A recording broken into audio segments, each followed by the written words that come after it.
rockin' vintage. I let it slide for a little minute, then get my vengeance. Run over everything that's stopping me from getting. Welcome to the Lady J podcast. This is your girl, Lady J. I'm here with a special guest. Can you introduce yourself? My name is Ken Staten from the Georgia Savages. I also coach basketball, Marshall Elementary, and still play basketball for my own team, Georgia Savages. Now, before we get into Georgia Savage, what made you want to get into coaching basketball? When I was in high school, I decided that that's what I wanted to do. Everybody always asks you what your career path will be, and I said I wanted to coach basketball and also track. So since 11th, 12th grade, I knew what I wanted to do. So when you was in college, you went to college, right, and played, did you play? So I never got to play college basketball. I did intramurals, never got to play college. When I went to, initially I did my official visit in high school to Fort Valley State University. And the coach brought me down there. I had the red shirt my first year, which for HBCU, when they say red shirt, you really just down there. It's not like you want any kind of scholarship or anything special. Right. So I so-called red shirted my first year, and immediately after the season, the coach got fired. So a new coach was coming in. He came from Georgia State, left Georgia State. My old coach, Michael Moore, told all of us in the room, he said that the guy would be bringing his own players, and even if you were on scholarship, that you had to retry out for the guy. So I ended up leaving there, and I went to Albany State. At the time of me checking into Albany State, same process. Al Davis was the head coach at that time, and he was transitioning out, and he gave it to Coach Cam. So I went to a few practices, and Coach Cam wasn't, you know what I'm saying, putting me into the plays. I was at practice, but he wasn't putting me into anything. So I stopped going. And one day he came in the gym. I still would go and shoot, you know, get reps up and stuff. And he came in and he was like, "Man, your name Ken Staten?" And I was like, "Yeah." And he was like, "Man, why you stop coming to practice?" And I was like, "Well, you want to get me in?" And he was like, "Man, I was going to get you in. You know, it was going to take a little time. I was going to get you in. I was getting to know the guys just as, you know, you was coming in new. It's my turn coming in new. I was going to get you in there, man." Right. And I was like, "Okay, well, you know, I'm thinking he going to put me on." And he was like, "Just come out next year." Not next year. And that was it. At that point, you what? Junior? No, I was a sophomore. Sophomore? Yeah. Yeah. What make you not want to do like high school? Why you doing youth kids? So I did the high school experience. I was at Forest Park for 2 years. I was a varsity assistant my first year, and then my second year I was the JV head coach. But it's just a difference in the type of basketball play. Like the amount that the kids want to learn from you is different in middle school, high school, and for the youth. I was talking to a coach maybe 3 months ago, because my son plays for Morrow High School, and I was talking to the head coach over there, and he was saying how no one's developing the kids at that younger age. And I kind of took it as a shot. He don't know that I coach elementary, but you know, to hear him say no one's doing it, and I know that I'm doing it, I've done it for 7.5 years at Forest Park Rec, it was just like, what you mean? You know what I'm saying? So hearing him say that, I got a friend that's on the high school level that's exceptional, Coach Meek, that's at Jonesboro. Jay Jones, he's at Babb, you know what I'm saying? He does a great job with those boys, and I was like, it's just my calling for me to stay at elementary. You know what I'm saying? Financially, it's more of a benefit for me. It makes more sense because I can see all of my kids, like the kids that's with me now that moved to middle school. When I get off of working my campus kids job, I can go straight to their games. Right. If I coach high school basketball, I don't get to see none of that. I'm at practice while they playing. So it's just a perfect situation for me right now. I think also too for the youth, Clayton County has talent. Yeah. But once they find their talent, they don't stay in Clayton County. Right. They leave Clayton County only because I don't feel like they have support in Clayton County. That's true. Behind the sports. So I won't say it's everywhere. So for example, I went to Lovejoy. My senior year, we went 29-2. Our coach got nobody a scholarship. No, everybody got their stuff on their. Well, no one got a scholarship except for Josh Barker, and he got his through the Atlanta Celtics. Yeah. But nobody got a scholarship. It's the day that we finished playing basketball, my coach moved on to golf the very next day. So that's my thing. So, you know, I work with the older boys over there at Morrow. Okay. So I'm trying to, you know, give them scholarships through my AAU program. Okay. So that's another thing. Like the high schools and the AAU programs got to be together. On the same page. That's true. That's true. But if they not together, there's no way one person can be like, this is what I want to do for these kids, and the other one just like, I'm just here to take a job, pretty much. And that's, so I'm glad you said that. So, like I said, I went to Lovejoy. Mm-hmm. Forest Park gave me my first opportunity in two ways. Mm-hmm. I couldn't pass the GATES, which is the Georgia certification, Georgia Assessment and Certification Exam to be a teacher. Mm-hmm. So since I couldn't pass that, I became a recreation supervisor. So I have 2 degrees. Mm-hmm. When I was at the rec center, they gave me an opportunity to coach. So I'm forever grateful for that. Right. My first real coaching job was at Forest Park High School. So I'm forever grateful to those people, and I'm forever, and you know, I feel like I'm in debt to them. Yeah. So with that being said, some of my friends from Lovejoy be like, dang bro, you always posting that you at Jonesboro. So that's where I'll be at now, because when you talk about winning morale, when you talk about people that are going to support you, their band come to damn near every game to support the basketball team. You know what I'm saying? You got 6-7 coaches on the bench. They got a mental coach. They got a strength coach. You know what I'm saying? You got the regular coaches. Like, that's what basketball is. That's what it should be. You know, it feels, when you go to a Jonesboro game, it feels like a college environment. Mm-hmm. And so that, like, even though my son go tomorrow, I support what's over there because of my homeboys there who I started with, mm-hmm. and because of the morale of the school and what they do. Mm-hmm. So I allow him to see a winning environment, you know what I'm saying, through basketball. But, you know, it's not support everywhere. I feel like it could be a lot better at Morrow. You know, I can't say what I could change, you know, what this person could change to that person, but it could be better everywhere in Clayton County. But you got to be willing to look at what they're doing and want to make a difference. You say support, like Forest Park girls been winning. Yeah. Been winning for sure. decades. For sure. And I'm like, they don't get that kind of support. Now, when we used to go play Jonesboro, and I played Jonesboro, and I tell you, it was like everybody with their white flags getting ready for their game, and they bleachers is full. Yeah. But you got the girls, you come to our home, it's empty. So I don't understand that. So I'm gonna say this. Every game that I've been to at Jonesboro, I've been there the last 3 years. Mm-hmm. This was the year that it wasn't as much fan support. That same way you saying the bleachers always full, it wasn't like that this year. Why? I don't know. The coaches hadn't changed. You know what I'm saying? I don't know why. It was a change, a shift, but it wasn't the same. But as you said, why coach elementary? If you ever been to an elementary game, they be packed. Yeah, they definitely be packed. They be packed. I was shocked though when I first saw that first elementary game. I was like, wait a minute, why are this many people? This more game? Well, because they babies are just now. They gonna go support their babies. Yeah. Once it's middle school, you know, it's a little bit of fans. In high school, it's like, oh, Ray, he playing basketball, but they ain't really coming to the games like that. Not as much as it is at those earlier stages. Plus, you got to take your child. Like my school is next door to Morrow Middle, so we can walk over. But other schools, the other 6 schools that's in our division, they have to drive to the game. So parents ain't finna drive to the game, drop their child off, and then they gonna stay and watch the game.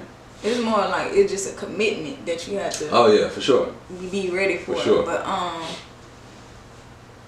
know that, you know, that's one of your passions. Is that the only passion you got? I like seeing people win. Yeah. Like. I like putting people into rooms and people into positions to win. Like the things that I know, some people are afraid to tell others the things they know because they don't want everybody to have the same success as them. Right. I want everybody to have the same and more than me. You know what I'm saying? Like, I'm gonna give you an example that you probably haven't even thought about. As successful as your elite ballers is, mm-hmm. and the relationships that you develop, mm-hmm. have you ever thought about the fact that I was a part of those relationships that you developed? You talking about from like Forest Park Rec? No, I'm talking about who's your biggest partner as it comes to elite ballers, if you have a partner. I don't. You don't have no partner? Mm-hmm. Well, so nobody helps you with it? What you mean, like running? I mean, period. Like, does anybody... Well, I have, you know, people in the background like Latoria and stuff like that. How you meet Latoria? Through Pizza Hut. How you get a Pizza Hut? Through you. See what I'm saying? Yeah. That's a relationship that was developed, but like I love seeing your growth from high school to now. You know what I'm saying? Like me and you don't speak all the time. We don't have to speak about it. But me knowing that you're in good hands and that you're putting children in good hands, that made me feel good because I was a part of that. Small part, but be a part of it. You know what I'm saying? I never thought that, you know. But I do, you know, that time I definitely appreciate it because you also got me in the Forest Park rec too, because I was just doing refereeing in high school. Yeah. And then once I left high school, I decided to coach. So at that time, I wasn't even, coaching. I wasn't really thinking about coaching. For real. Like, I never would have said, "Oh, I want to coach." That was not in my mind. I never said I want to coach, but it just came to me. Yeah. Georgia Savages. Okay. What made you come up with that name? That's a good question, man. So my logo. I'm a big Panther fan. Huge Panther fan. I'm from North Carolina. They got some heads. If you go to the stadium, it's Jerry Richardson, I might be saying his name wrong, the owner, and then he has two Panthers that's like jumping out just jumping out. Right. So I took a picture of one of those heads because they were super mean. I was like, dang, like this is cold. A good friend of mine, I won't say his name, but a good friend of mine, just, you know, because I don't know where this might go to, but a good friend of mine.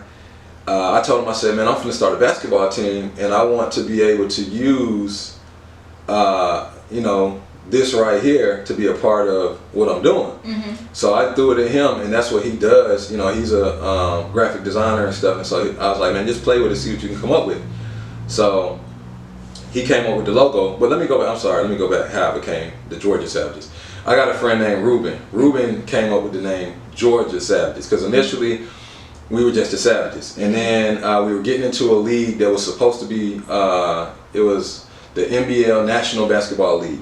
So they had teams in Texas, they had teams in St. Louis, New Orleans, and there was a few, Ohio. The fact that you got into fashion, what made you get into fashion? I've always been in fashion.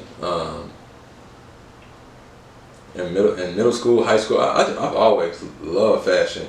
When I was in college, I had all the Air Force Ones, even the fake ones. They had the Coca-Cola ones that came out, the Gushers, any ones that I could get my hands on. Like that was my thing. Then I graduated, shoe-wise.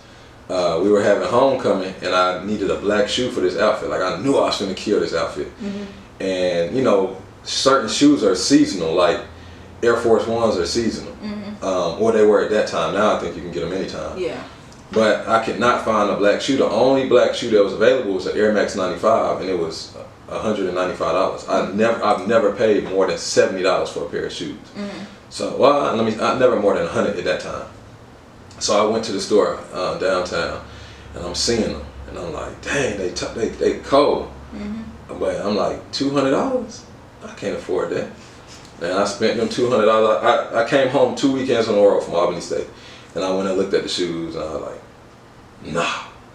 That last weekend, I said, man, ain't nothing else came out. I gotta get them. I bought them, and I had never, up until this point, I had never wore the same pair of shoes in a week. Like if I put on these black Air Force Ones, I won't wear them again. If it's on Monday, I won't wear them again until at least next Monday. When I got them Air Max 95s, some black ones, I wear them every day. I wear them for 7 days straight.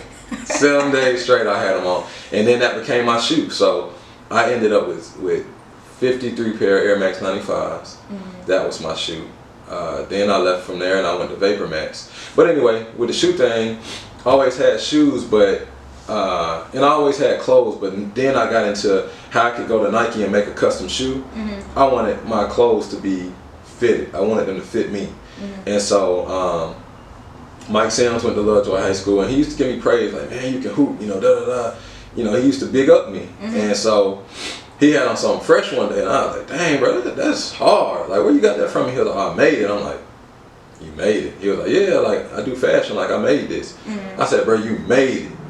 He was like, yeah. So I was like, look, man, I've been in the fashion for a long time, but I've always bought my own stuff. You know, I go to the store. I said, but I want you to make my clothes. And he was like, say no more. And since then, what is this, 2023? We've been rocking, I want to say 2017, but it might be 2018. Been rocking since then. I done spent, we're going to say countless dollars. Like, I done spent some money with my boy. But everything quality. Yeah. And I'm quality over quantity. Like, I just can't, I'm quality with everything. The water I drink, the type of food I eat. Like, I can't go to Walmart and get most of my food because it's bulk, it's wholesale. Like, yeah. I'm just really quality over quantity, for real. Yeah, I realized you was a shoe person back then, but then I was already a shoe person. I was really Jordans. I was into Jordans heavy when I was a kid. I just now decided to get into Air Force Ones, all white ones. I got to get at least a pair a year. So that's what Mike, he had a thing, just excuse me, only Air Force Ones and only white ones. Like, that's all he would wear. And like, now he do different stuff now, but that was his thing too. Well, like, where'd that come from? Where it came from? With the Jordans? No, the Air Force One thing now. I don't know, just this time to get older, because I'm from Louisiana. We wore Reeboks, the classics. We wore the white ones. In Mardi Gras, we had the white ones, and that was still do that? No. Okay. Time has changed. They don't do it no more. People don't even wear Reeboks like that no more. But I was just so against Air Force Ones, because Air Force Ones was, like, to me, related to Atlanta. And I'm not from Atlanta, so I'm like, I don't want to be a part of this. I don't want to be wearing no Air Force. I've never heard of that before. I feel like it to me, because every time when I first moved here, there's so many people wearing Air Force Ones, and then them Baby Nakes kind of look like Air Force Ones. So, and then when I got to high school, they was wearing them, I call them G-Nikes, the high top Air Forces. They was wearing them. Okay. And where'd G-Nike come from? That's just something we say in Louisiana. Okay. I never heard of that. Okay. That's something we say in Louisiana, but they was wearing them, and then I saw the low ones. So about, I'd say 2 years ago, I decided to wear some low ones, and it go with everything. Like, literally, you could put it, like, you could put them Air Forces and go with everything. But now I save it, because I'm like, it goes with everything, but everything, it don't go with everything. If that makes sense. Like, for example, I could have on this right here. It go together. Okay. Because I got this white on right here, and I can wear the shoes with it, right? Okay. But if I wear some black shoes, I got some black jeans, and, like, let's just say a different color shirt, it just, I would wear some red shoes or something else other than the white ones. Yeah. So that's all I'm saying. Like, just change it up a little bit. So, 2 parts. The first is, I never thought about Air Force Ones as it pertains to Atlanta, but that's how big music is in the world. Because immediately when you said Air Force Ones, the generation gap between us, I'm hearing, give me two. Yeah. So I'm thinking St. Louis. But then you do have Jeezy that, with his Air Force One thing. So, it makes sense. Yeah. Second part, I never bought a pair of Jordans until maybe January. In my life, I never bought one. My wife, because I like Vapor Max, I was buying my white Vapor Max. You know what I'm saying? I love the match. Corny to some people, love it. No, I guess because I don't really care what other people think. So, my Vapor Max is $200. Her Vapor Max $200. $400. Oh my God. But then my wife informed me that she loves Jordan 1s. So I was like, hard. So I'm like, I go in the store, I'm like, $99. Shh, give me 2 of them. So then I was like, let me try it. I bought me something to match hers, and I like them. So I got like 3 or 4 pair now, and they cheaper than my VaporMax. But then another thing I learned about myself at 37 is I'm flat-footed. So all these shoes, all these years that I've been getting, I left out foam posits. I had a lot of those. Been hurting my feet, killing my feet, and I'm flat-footed. So the Jordan 1's perfect for me because they made for people with flat feet. Yeah, I love Jordans. Like I used to get the I got Concords, I got the black ones, and then I got the red ones. I ain't getting like all that. I'm a Jordan person. I ain't getting all that. But I'm not cool getting with them ones. Them ones hard too, and they come in different colors. Now I don't like that the Dunks coming out. Yeah, like they almost look the same. But another thing that I got into, because I like exclusive stuff that everybody can't get, is Saya. Black owned. So my clothes, and I was, my whole thing this year, like man, my clothes is all black owned except for Nike. I don't have nothing. I have nothing in my closet outside of church clothes that is not black owned except for Nike. And I ain't giving up Nike. That's just not gonna happen. And they support us. They supported Kaepernick. You know what I'm saying? They did the little situation. I know the little situation with Kyrie, but then they did bring another black brother in. Hey, we'll let that be what it is. But, I mean, it's just too hard to let go Nike at this point. But Saya is somewhere in America.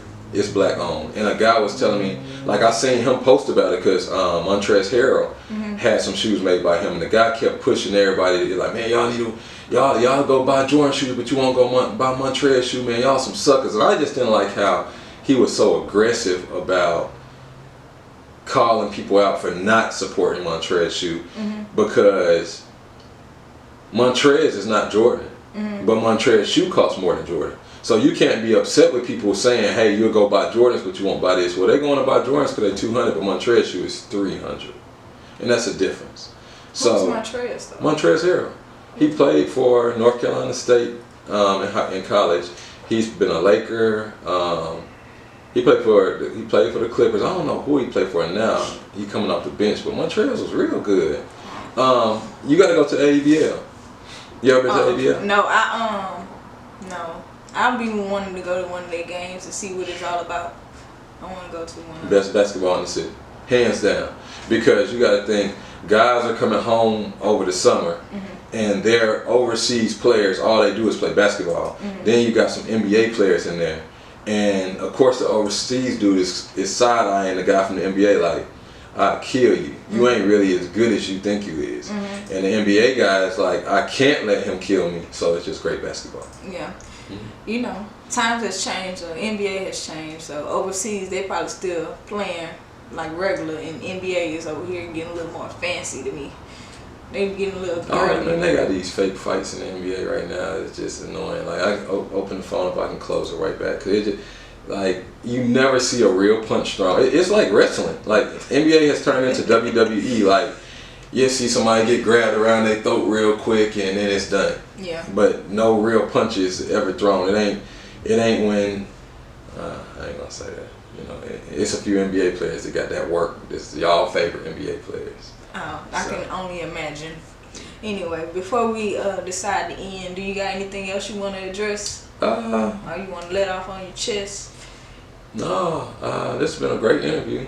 Great interview, very, very professional. I don't have anything. I think we talked about everything. You watching kids prosper and grow. I'm watching kids prosper and grow. I think that's the greatest part.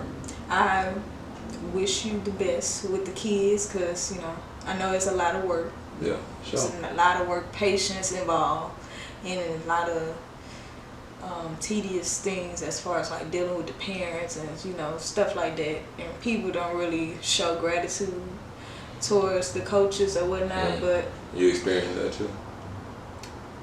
Yeah, they be having the nerve. I be like, okay, but we ain't gonna talk about these. Yeah, no.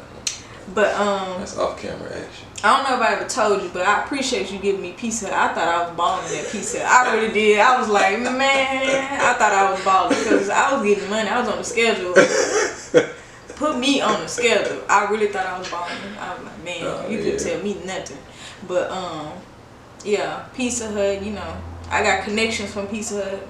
That's I see y'all be taking trips and stuff. Like that's what I'm saying. It's a lot of people that I don't have to speak to that I know they doing good and that make me happy. Mm-hmm. You know, when you took your first trip out of the country, I was proud of you. You know what I'm saying? Because there's still people to this day that I know. One of my friends, we're going to end this, but one of my friends just bought, my wife got a Camry. So I know that car is $34,000.